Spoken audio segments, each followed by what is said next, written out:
Bienvenue Joao Fiadero. Alors on est à l'improvisation Summer School, deuxième édition. On est sur les îles de l'Érins au large de Cannes et plus précisément dans une salle que nous avons transformée en planétarium. C'est notre centre de ressources pour cette année.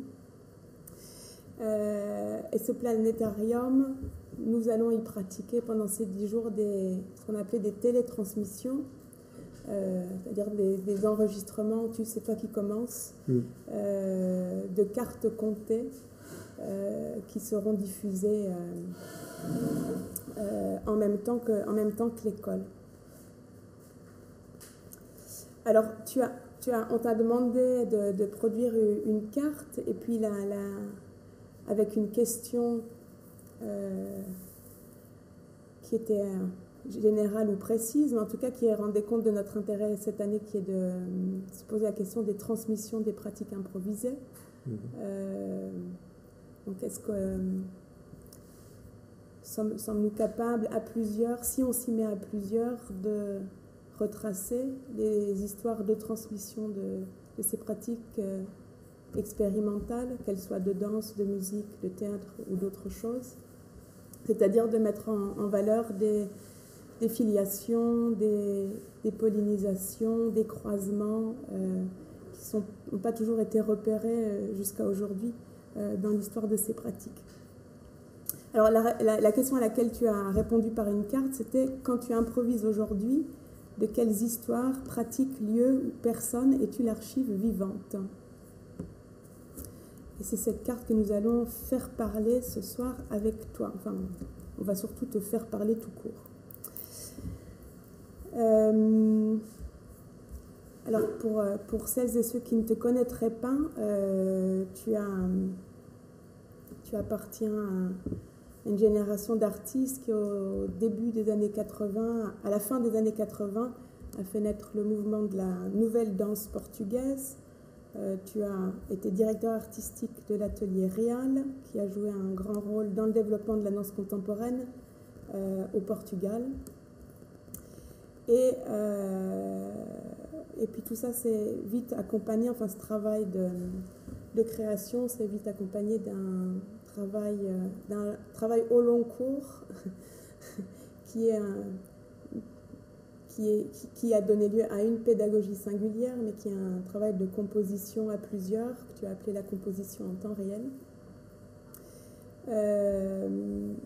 Et qui est encore très vivante pour toi, pour les recherches que tu fais en ce moment, et qui t'a fait voyager aussi, parce que c'est une pratique que tu as pu transmettre dans de nombreux endroits en Europe et autour du monde.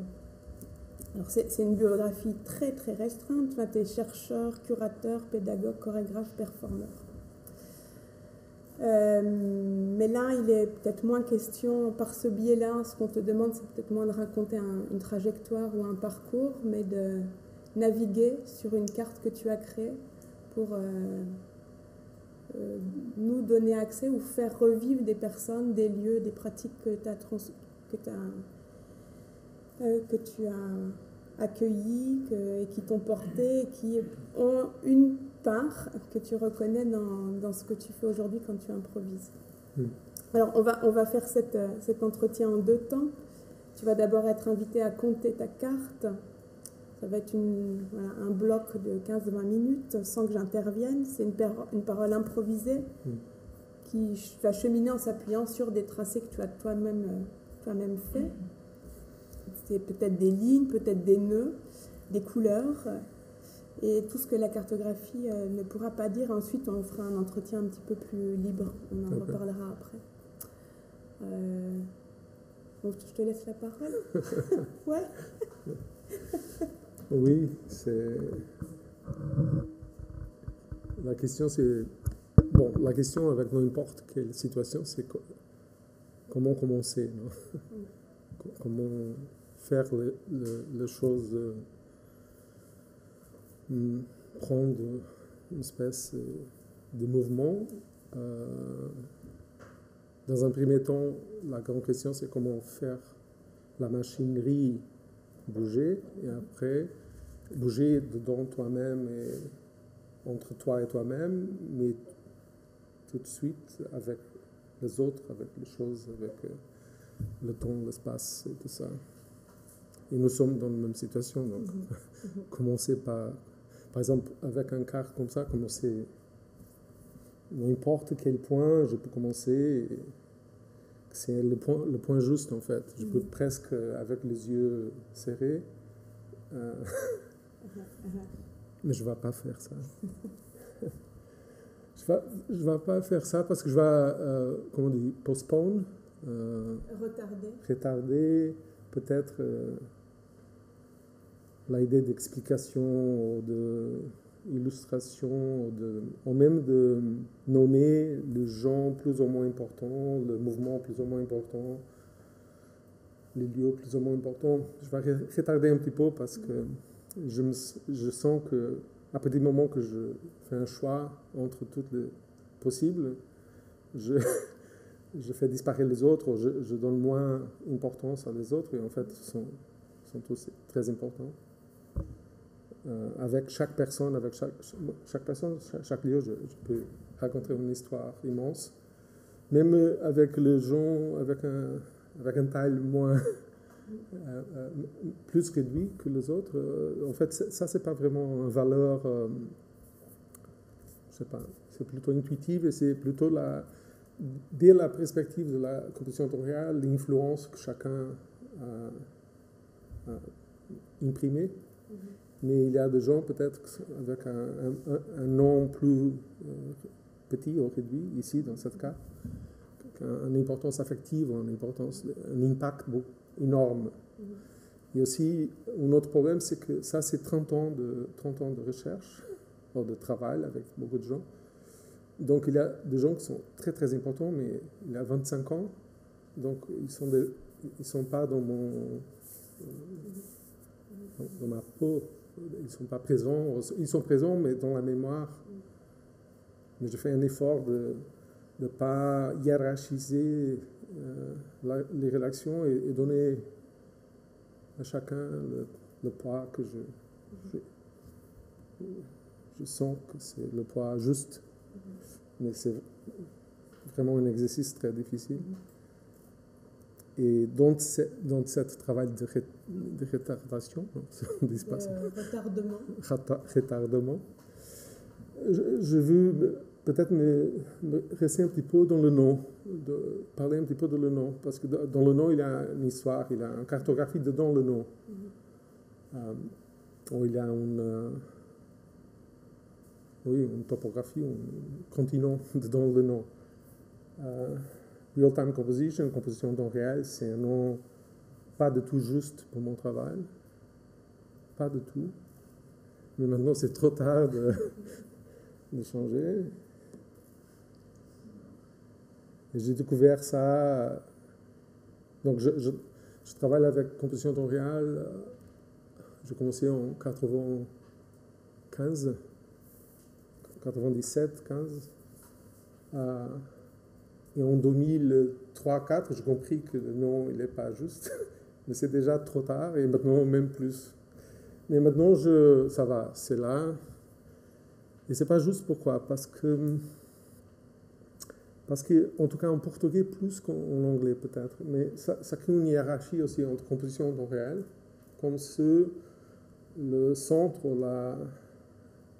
le concept, le terrain plus important, c'est l'idée de composition. Et après, temps réel, c'est seulement une information, comment dire, pour encadrer le moment où cette composition s'offre, s'exécute. Et en fait, s'il y a un terrain qui est plus important, c'est le temps réel. En fait, dans mon travail, c'est l'idée de duration. Donc, l'idée de duration, c'est beaucoup plus juste que temps réel, parce que temps réel se connecte trop avec une idée de simultanéité ou de synchronicité. Et c'est pas ça, en tout cas, c'est pas ça que je veux dire quand je parle de temps réel. Quand je parle de temps réel, je parle d'un temps expanded, expansif, un temps non linéaire, bien sûr, et un temps plastique, élastique. Bon. Un temps, oui. Donc ça, c'est le premier, on peut dire, le premier... c'est pas malentendu que je veux dire, c'est le premier misplacement. C'est pas la bonne formulation pour traduire la chose qui vraiment se passe quand je fais ma recherche. Cette question de la hiérarchie entre composition et temps réel. Donc je préfère plutôt composition avec temps réel. En portugais, c'est composition contemporaire. Avec, donc. Bien sûr, les deux sont importants, mais c'est avec. Et même le mot composition, c'est complètement mal placé. Mais là, je trouvais, avec Fernando Eugenio, je trouvais une façon de déactiver la hiérarchie, une autre fois, qu'on trouve dedans le mot composition. Parce que la chose qui m'intéresse dans le mot composition, c'est le mot position. C'est ça qui m'intéresse. En anglais, on peut dire stand. Non? Je suis pas intéressé à understand. Je ne suis pas intéressé à under. Je suis intéressé à le stand, de prendre une position. Parce que c'est à partir de cette idée de position qu'on peut après donner un signe, donner une espèce d'information à les autres joueurs, les autres participants. C'est comme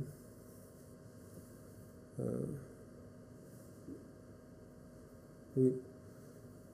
C'est comme un GPS, non? Tu mets coordonnées. C'est quel autre? Abscisse. The I'm here button, no? On the map, on Google Maps, I'm here. Donc c'est la position. Et à partir de cette position, je peux explorer. Si je n'ai pas la position, donc je ne sais pas où je suis dans le map, l'exploration, c'est difficile. Donc l'idée de position, c'est très fondatrice de ma relation avec le temps et la relation avec la relation avec la relation. Ça veut dire que, et en portugais, comme en français, je pense, comme, c'est avec, non? Donc, avec le mot composition, c'est suffisant de, en vrai, faire l'inversion et après c'est position con. Position con. Position con, position con, position con, position con. Et ça produit l'émergence d'une expérience commune. Mais c'est très important que le con, il n'est pas avant la position, c'est après la position. Parce que c'est avant la position, c'est déjà fait. Et donc dans le nom, il y a pas mal de problèmes. Bon. Et bien sûr, ici, le by, Jean Fiedel, by, c'est aussi un problème, parce que c'est pas by, c'est avec aussi. Donc, c'est avec. Donc là, mais ça, c'est composition temps réel, by Jean Fiedel, avec tout ce genre. J'ai retardé pas mal, non? C'est bien. Et après, bon, il y a trois pratiques qui sont représentées ici, c'est la composition, le contact improvisation, the instantaneous composition and the tuning scores, qui sont pour moi une espèce de constellation de références avec qui sont très importants dans mon parcours. Et même le nom composition en temps réel arrive exactement parce que la notion d'instantaneous, ça ne marchait pas pour moi. Donc je ne pensais pas trop à la composition, j'ai accepté le mot composition, et après j'ai dit instantaneous, je ne pense pas. Donc je fais la choisissement de composition en temps réel. En tout cas, bien sûr, le problème après, c'est que beaucoup de gens que lisent le nom composition en temps réel imaginent une chose, hein, imaginent une espèce de variation de composition instantanée, je ne sais pas, et ce n'est pas du tout ça, mon travail. Et donc, des fois, il y a beaucoup de frustration avec les gens parce qu'il y a une expectative d'une expérience plutôt performative, improvisée autour des notions connectées avec l'improvisation. Mais en vrai, pour moi, c'est une étude de le temps, de le réel et de la position, de le con. C'est l'étude de ces quatre. Et donc, je fais une étude de chaque un presque de façon très profonde. Et aussi, dans la notion d'expérience, je ne suis pas vraiment intéressé. La prémisse pour moi, c'est plutôt cette idée que dans un point, il y a un habit. Et moi, mon espace de recherche, c'est dans cet habit, dans cet abîme. Tu vois, cet abîme. Habit, ça veut dire quoi? Vêtement. Ah bon? Il y a un vêtement. Dans un pot, il y a un vêtement. Des habits. Des abysses. Oui, le void, non? De vide. De vide. Et moi, c'est ça ma recherche. Et donc, pour moi, c'est suffisant de rester beaucoup de temps dans 7 points, parce que je sais que 7 points, il n'est pas superficiel, il a la profondeur. Donc, je n'ai pas besoin d'une espèce de monumentalité, d'une expérience monumentale et très complexe. J'ai seulement besoin de plonger, si tu veux. Et de temps en temps revenir pour respirer, et après plonger une autre fois, et tout ça.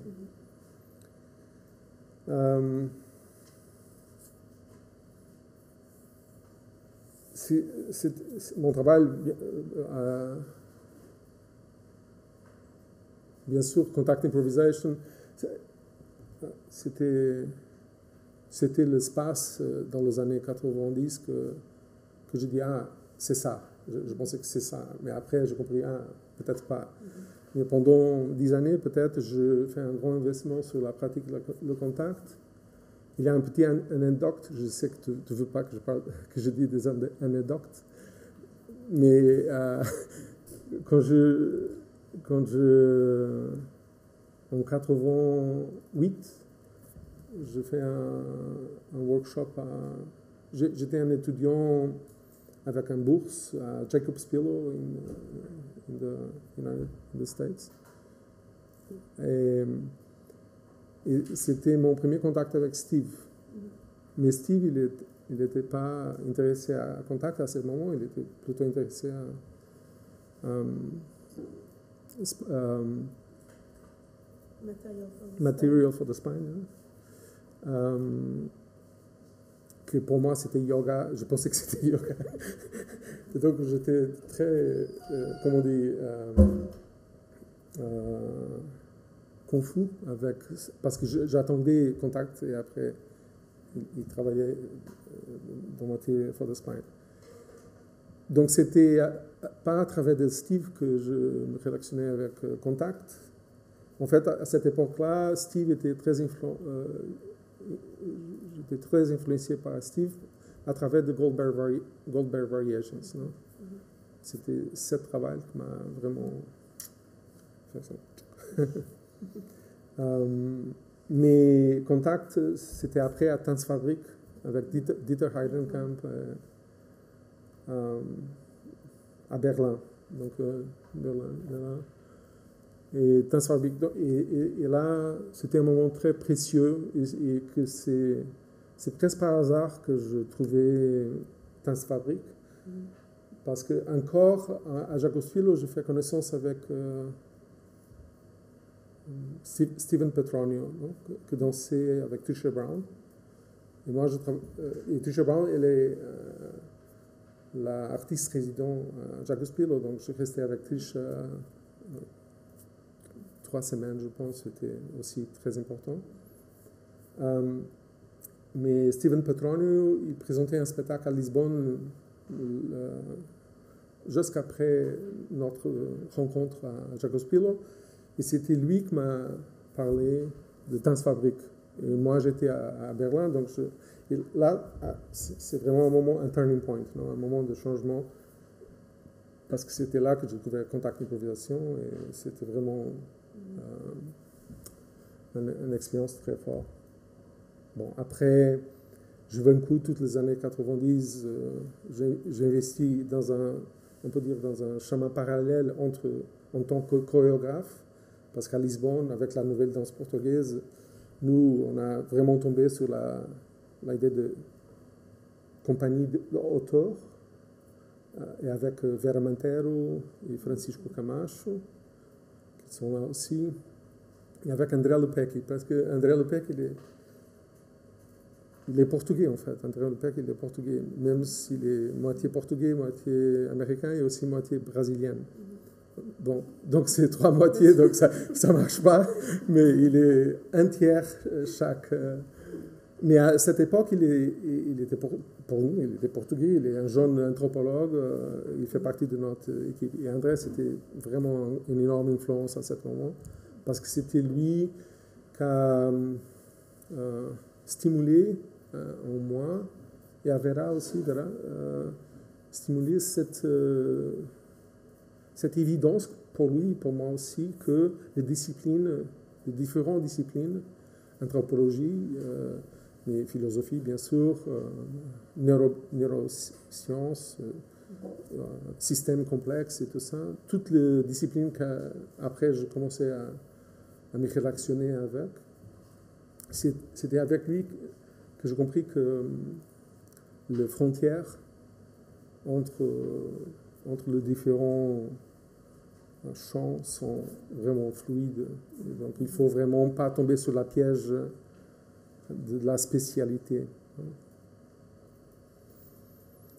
Après, Mark Tompkins, qu'il est là, on a pas mal travaillé ensemble, on a donné des workshops ensemble.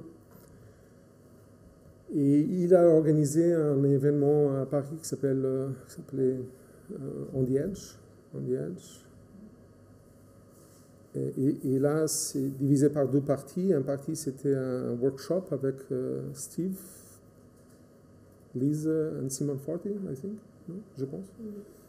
Et une autre partie, c'était des performances d'improvisateurs comme David Zambrano, Steve, Julian Hamilton, Franz Polstra, Vera Montero, myself, me, moi.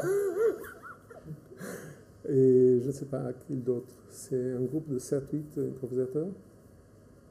C'était vraiment important. Pour le workshop, c'était intéressant parce que c'était moi qui fais les auditions pour tous les gens de workshop. Et l'audition, c'est 10 minutes avec moi. Et c'est comme 150 personnes en plus, pendant 3 jours, je ne sais pas. Et l'audition, c'est 10 minutes avec moi, dans un espace. Et à chaque fois, des fois, je travaillais avec vitesse, des fois, je travaillais avec la disconnexion, des fois, je regardais dans les yeux, des fois. Donc, à chaque fois, pour moi, c'était un micro-score. Et il faut survivre. Et après, Marc, il était là, il prend des notes. Mais moi, je fais seulement ça, et après, je n'ai pas pris le workshop. Donc je ne sais pas la conséquence, j'ai aucune responsabilité. Donc, c'était seulement cet moment que pour moi, c'était magnifique. C'était vraiment une performance qui a pris 3 jours, comme ça. Mais après les spectacles, on a fait des spectacles dans la cité universitaire, le théâtre de la Cité universitaire et aussi la Fondation Cartier. Et là, c'était un moment très important parce que avec tous les gens qui travaillent avec l'improvisation, j'ai compris les différentes écoles, on peut dire. David Zambrano, avec une certaine énergie, certaine énergie, Zambrano's énergie. Julian, c'était peut-être l'improvisateur avec qui je me relationnais le plus, de façon plus organique et directe.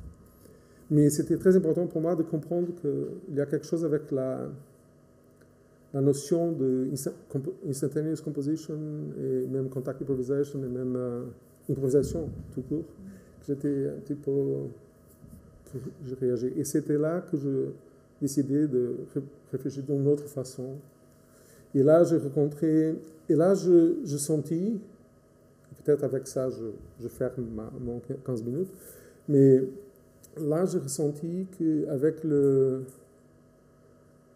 peers, le père de mon âge, on peut dire, de ma génération, c'était pas vraiment possible pour moi de réfléchir ensemble, parce qu'il y avait déjà, je sais pas, de présupposés très forts.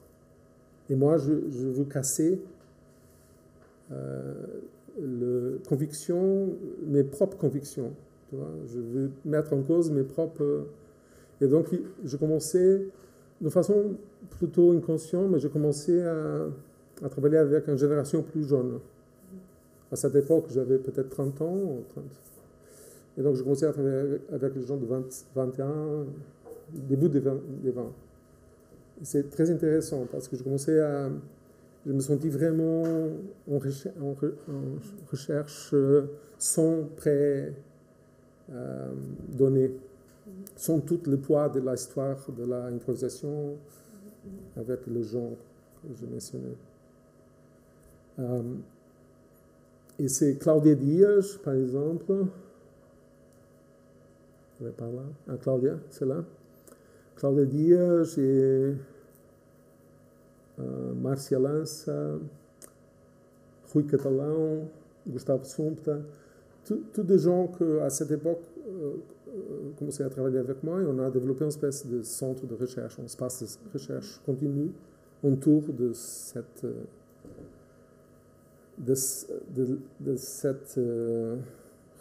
investigation. Et surtout, la question c'était, s'il y a une différence, c'est où la différence de la chose que je propose. Donc il faut réfléchir sur ça. Maintenant, je pense, capable de reconnaître les différences, en tout cas, je suis capable d'identifier dans mon travail c'est quoi que c'est singulier à mon travail, et aussi c'est quoi que c'est familier avec les autres, donc je vois le tout. À cette époque, il n'y avait rien, il y avait seulement une intuition, un désir de mettre en cause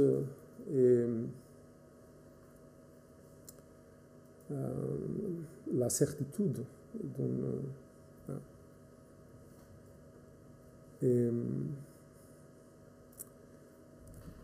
Et donc, à partir de ce moment, j'ai commencé, début des années 2000, j'ai commencé ma propre recherche, qui s'est développée jusqu'à maintenant. Après, avec Atelier Réal, que c'était l'espace réel, Atelier Réal, c'est l'espace où tout ça s'est passé. On vient de finir 30 ans de travail, et il y avait peut-être 4-5 générations de groupes. Donc ici, par exemple, il y a Nuno Bizarro et Angela Guerreiro fait partie du premier groupe, même avant Composition Royale. Et Carolina Campos et Laetitia, c'est déjà l'actuel, pas l'actuel, le dernier, parce que maintenant je suis tout seul. Non, je fais un pause de ça. Je prends un recul de tout ça. Et c'est très intéressant que dans ce mouvement de recul, je me connectais avec Lisa Nelson et Tuning Scores. C'est très, très intéressant qu'après toute cette... après rencontrer... after meeting, non? Après la rencontre avec Steve en 88, je rencontre Lisa 30 ans plus tard et je dis, c'est ça, c'est là,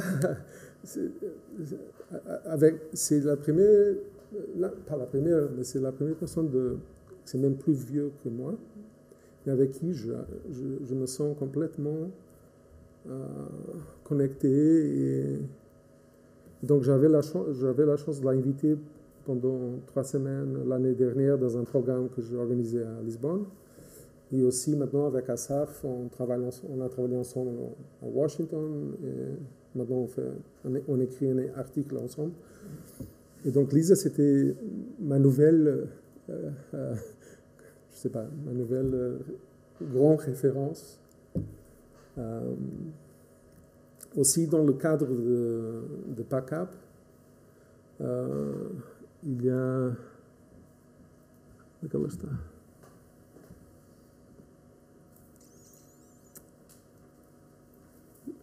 Fabião, Leonora Fabião. Leonora Fabião, il est là à côté de Steve. À côté. C'est un artiste brésilien c'est bon, c'est intéressant ça. Bon. Mais c'est un artiste brésilien qui travaille avec la performance, il travaille avec une idée radicale de performance, plutôt proche de les arts visuels et moins proche de la danse, et avec qui je me sens très très très proche. Et c'est intéressant, mais ça je viens de noter, que les 2 personnes que pour moi sont très proches maintenant, c'est Lisa Nelson et Leonora Fabião. Lisa, c'est la compagne de Steve, et Leonora, c'est la compagne de Lepecki, Andrea Lepecki. Mais là, je ne peux pas interpréter ça, c'est seulement l'univers qui fait des mouvements comme ça. Mais c'est les 2 personnes que je sens très proches. Et bien sûr, Emma Biget, en fait, Emma, toi et Asaf, j'ai fait connaissance il y a 6 ans, 7 ans, dans un festival de Freiburg de Contact Improvisation. Et c'était qui que nous a invités à... Dani. Et Dani, elle a fait un workshop de composition de ton réel avec moi à Argentine.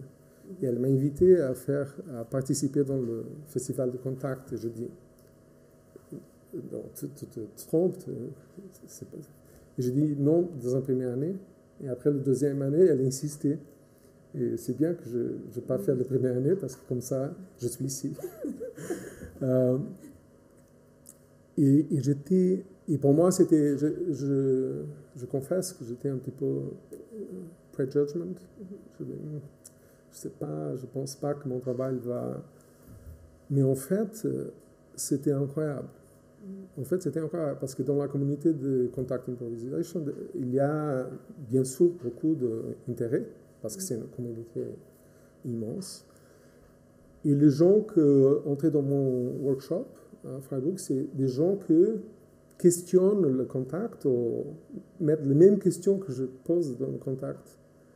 Sauf que avec une vitesse et une précision dans le geste et dans la décision que je ne trouve pas dans les autres corps. Donc c'est un mélange parfait. Donc les gens avec une immense expérience et une intuition et une précision dans une rigueur dans le geste et dans la décision, mais critique à une dimension de le contact que moi aussi je suis critique, même si je ne vais jamais critiquer directement parce que I own a lot de contact, bien sûr. Comment on dit en français? Je dois beaucoup. Oui. Mais je suis critique. Et pour finir, de dire que ça, c'est le nom plus évident, mais c'est évident que c'est tous les gens avec qui je travaille, les étudiants, je me sens très, très privilégié parce que j'ai pas mal d'opportunités de rencontrer les gens qui se sont attirés par la proposition, et après, c'est moi qui bénéficie. Oh bon, j'espère qu'on fait c'est un bénéfice réciproque. Mais c'est vraiment avec, on peut dire les étudiants, mais avec le chercheur et le participant dans le workshop que j'apprends. Donc l'idée de transmission, ouais, c'est vraiment un chemin, c'est même pas circulaire, c'est un chemin to give, to receive and to retribution. Non? Donc il y a trois, c'est pas seulement ça, donc c'est tac, tac, tac, tac, tac, tac, tac, tac, et après il y a une espèce de fractal ou rhizome. Donc c'est pas binaire dans ce sens. Je t'offre, mais j'attends pas que tu m'offres à moi, tu offres un autre, comme ça. Et là, oui, je sais pas, c'était aussi une question générationnelle, c'était aussi le fait que ma génération à Portugal a tombé sur le mouvement de nouvelle danse européenne avec beaucoup de force, beaucoup de choses. Et c'est vrai que moi, je fais bouger et je produis pas mal d'événements, de programmes, de situations. Et je suis toujours en contact, en collision on peut dire, et aussi en rédaction avec pas mal de gens, de beaucoup de disciplines, beaucoup de générations et beaucoup de géographie. Et ça, c'est aussi très important. Et les géographies plus marquantes, on peut dire, qui m'influencient plus les dernières 15 années, c'est l'Amérique du Sud, le Brésil, Argentine, Chili, Uruguay.